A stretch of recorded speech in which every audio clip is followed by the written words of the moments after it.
directrice financière du géant chinois des technologies Huawei perd une première manche devant les tribunaux canadiens. Les procédures d'extradition vers les États-Unis de Meng Wanzhou peuvent aller de l'avant. Le tribunal britanno-colombien a statué que les crimes qui lui sont reprochés par Washington peuvent être considérés comme de la fraude au Canada. Unfortunately for Canada, we're going to start paying sanctions from China. La décision envenime la relation déjà tendue entre Ottawa et Pékin.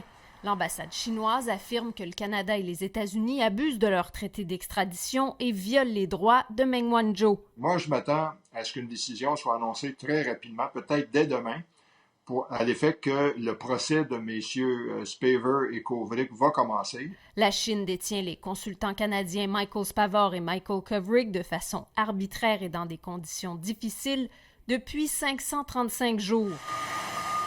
Dans la lutte contre la COVID, le Canada dépend en grande partie de la Chine pour obtenir l'équipement de protection.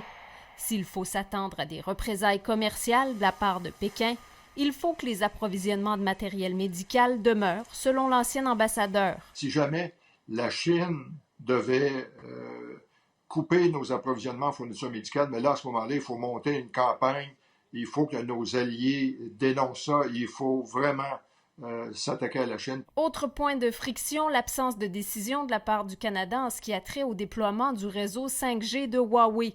Sur les réseaux sociaux, la compagnie a d'ailleurs exprimé sa déception à la suite de la décision de la Cour et clame toujours l'innocence de sa directrice financière. Michèle Lamarche, TVA Nouvelles, Ottawa.